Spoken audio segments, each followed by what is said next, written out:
Hello and welcome to another episode at Journey with Us. This is Jason Abraham.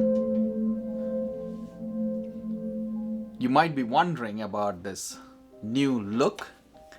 This is my November, where during the month of November, we call it Movember, where we grow our mustaches in support of raising funds for people with cancer. So bear with me and my new look, even as we look at Luke's Gospel, chapter 7. Chapter 7 mentions an interaction that Jesus has with the elders of the Jews with regard to a centurion and his servant. Now the elders of the Jews came to Jesus and they requested Jesus about a centurion whose servant, who was highly valued by him, that's the expression used, lay very ill to the point of death.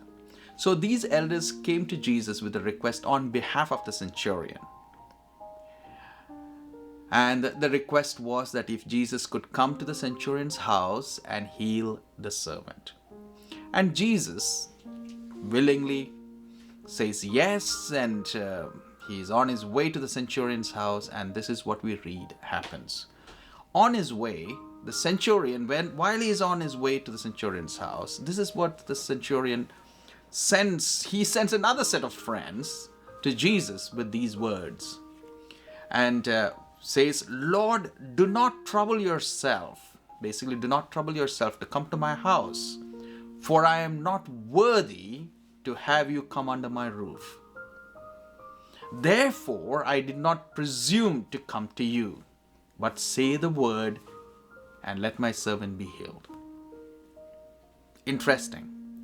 What the centurion is telling Jesus is this, through his friends, that I sent my request through the elders of the Jews to you about my servant, because I didn't presume myself worthy to come to you and make that request in person.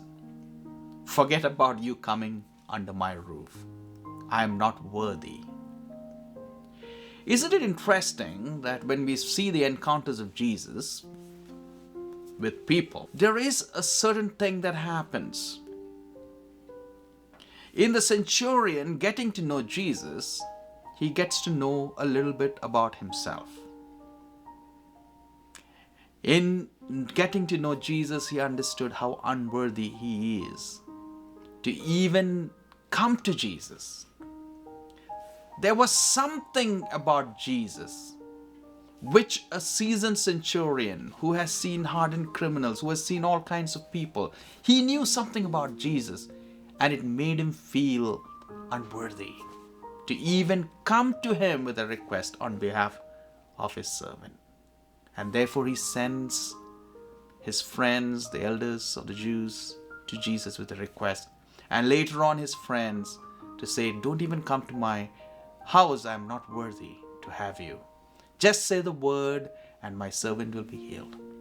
So the first thing that I want to share with you when I look at this encounter passage is this. When we encounter Jesus, we get to know ourselves, truly who we are, in comparison to this incomparable person of Jesus Christ.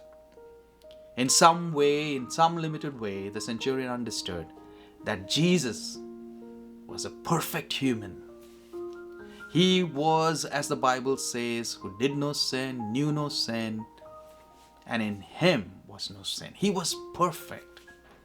And the centurion knew about himself, his imperfections, his sinfulness.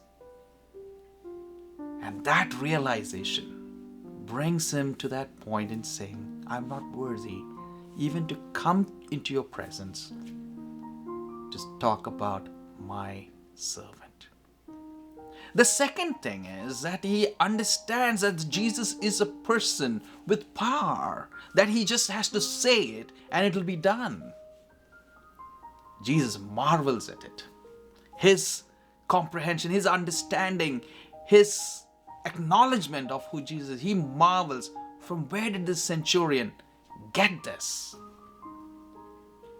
And the story ends up, I don't know if Jesus ever went to his centurion's house, but his servant was made well. And the Bible says that he marveled at him, and turning to the crowd that followed him, that is, followed Jesus, I tell you, not even in Israel, I have found such faith. My friends, when we come to Jesus, when we encounter God, when we open the Bible and encounter the God of the Bible, do we truly understand who we are? In knowing God, we understand ourselves. And in understanding ourselves, we understand how much we need God's mercy. And that is why we have a Christmas coming up soon, where God became man in the person of Jesus Christ and came so that you and I could be rescued from our state of sin and death, and that we could be brought back to his fold, to be made his children. And at the same time, the centurion also acknowledged who Jesus was. In some way, he knew Jesus was no mere man.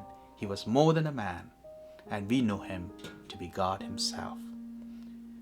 I hope and pray that you will take some time to read the first 10 verses of Luke's Gospel, chapter 7. Meditate on it, think about it during this Christmas season. It was nice talking to you after such a long time. Please, if you like this channel, please subscribe to it. And please support this through your prayers. Thank you for watching, and thank you for listening and for your time. God bless you till the next time.